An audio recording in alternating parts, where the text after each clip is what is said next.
Nenek calon haji asal Kediri minta pulang saat akan diberangkatkan. Ini alasannya. Viral seorang nenek yang hendak naik haji malah meminta pulang ke rumah. Ada alasan pilu di balik keinginan kuat calon jemaah haji asal kota Kediri ini pulang ke rumahnya.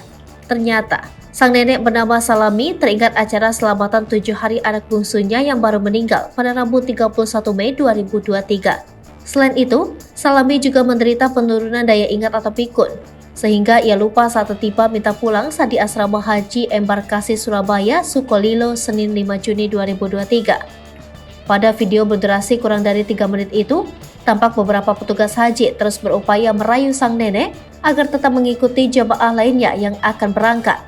Namun, segala upaya petugas itu pun kandas. Nenek yang mengenakan pakaian khas calon haji itu tetap menolaknya dan meminta pulang. Belakangan diketahui nenek tersebut bernama Salami, warga Kelurahan Bandar Kidul, Kota Kediri, Jawa Timur. Dia merupakan calon haji dari kelompok terbang 32 Kota Kediri yang berangkat bersama rombongan ke asrama haji Sukolilo, Surabaya pada 4 Juni 2023. Kepala Kantor Kementerian Agama Kota Kediri Muhammad Qoyim membenarkan adanya seorang calon haji yakni Salami yang dipulangkan kembali ke rumahnya. Pemulangan itu, kata Qoyim, dilakukan saat Salami masih berada di asrama haji Sukolilo, yaitu setelah dia menolak berangkat naik bus yang akan membawanya bersama rombongan ke Bandara Juanda, Surabaya. Qoyim menambahkan pemulangan nenek itu sudah sesuai prosedur dan dengan rekomendasi dari petugas kesehatan yang memeriksanya. Karena beliau sakit gak ingat gitu. Dokter memerintahkan dipulangkan dulu, nanti kalau sudah normal akan diberangkatkan kembali. Lanjutnya, Qoyim menegaskan Salami masih bisa berangkat ke Tanah Suci ketika kondisi kesehatannya memungkinkan. Begitu juga porsi hajinya tidak akan hangus. Adapun dari informasi yang didapat Qoyim, Salami direncanakan berangkat haji bersama suaminya.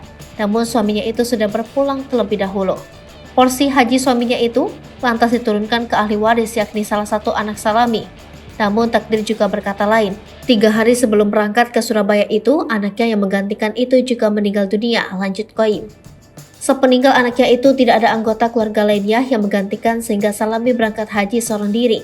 Secara aturan, penggantian secara mendadak seperti itu tidak bisa dilakukan. Penggantian minimal dilakukan dalam jarak waktu 2 tahun. Kini Salami sudah kembali berkumpul dengan keluarganya di Bandar Kidul, Kota Kediri. Salah satu anak Salami, Umi Hanafia, mengatakan ibunya itu memang sudah mengalami penurunan ingatan sejak sekitar setahun ini. Kondisi itu yang mungkin membuatnya bingung saat bepergian, apalagi tidak ada orang yang dikenalnya. Mungkin ibu nggak tahu harus kemana dan nggak ada orang yang dikenalnya. Atas kejadian ini, pihak keluarga sudah ikhlas menerima kondisi yang ada. Apalagi keluarga sudah tahu kondisi nenek itu.